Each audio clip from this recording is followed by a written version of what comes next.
I'm pleased to be here at the Students' Union and to meet with the students and to listen to some of their issues that they are concerned about, particularly in the accommodation, the quality of the accommodation and the cost as well. I understand that some students have also occupied some parts of the building as well. So I think that really is not helpful in the sense of disruption that this will cause. And what I want to see is how this issue can be resolved. So it's good to learn from the students, from their experience perspective. And I'm confident the university authorities will also be looking into this issue. And it's in everybody's interest really to get this issue resolved as soon as possible. And I hope there's some resolution quickly. The students have said that they've tried to talk to the university. They've hosted rent strikes that's been covered by national news. But they also maintain, and the university agrees on this, that there's been no direct discourse between the rent strikers and the university.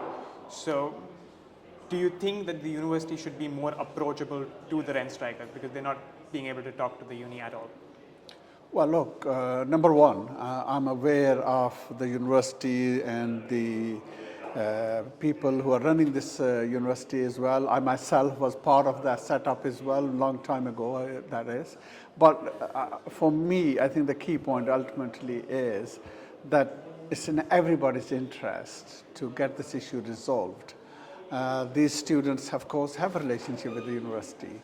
Not only as a students, but of course as a landlord and a tenant relationship as well.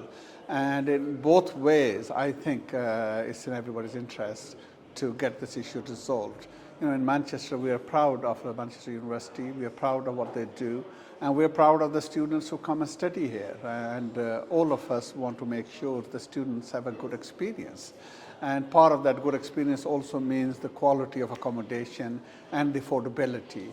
And I am, of course, aware how expensive the rents generally are in Manchester as well. And being a student, when your resources are somewhat limited and you're already under a pressure of having student loans, etc., all that is all there. It's not easy. So whatever can be done to help one another, I think should happen. The rent strikes currently are being talked about in the university accommodation. But as you said, that rent has been rising all over Manchester.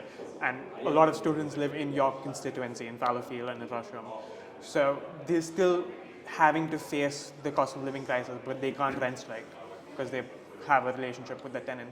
What do you think should be done, or what can you do in the Houses of Parliament to change this and to make it much more affordable for students? Well, look, I am elected to represent the people, and that includes rightly what you said. There are many students here too. So my job is to be the voice for them, and my job is to do what I can to improve things. And I understand the challenges many young people are actually going through. And this whole idea of cost implication when you're a student and the consequences for many decades, even when they finish being students.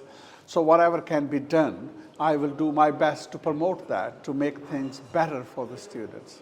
It seems like everyone is suffering due to the cost of living, due to institutions that have been there for a long time and that raise their prices. What do you think is the point when these strikes will have to stop and finally a solution will be there so that the strikes stop? I think the problem ultimately is there's so many families who are experiencing these difficulties, and it's almost like a triple whammy being done there to the family budget. And therefore, we as public figures and the government in particular needs to look at this and see what they can do more. Because what you have is the cost of living issue, and then linked with all the food, the bills, and everything is sort of hiking up. And with that is the inflation, which is a double digit as well. And with that, we just come out of a pandemic, which has not been easy for students or everybody else. And then back of all that is about 12 years of year after year cuts and the stagnation in wages. So the income aspect has not been going up, but the expense side has been going up. And it's brought people to this breaking point. And that's why left, right, center, we're seeing people striking. because of this pressure which has been created. So the government has a responsibility.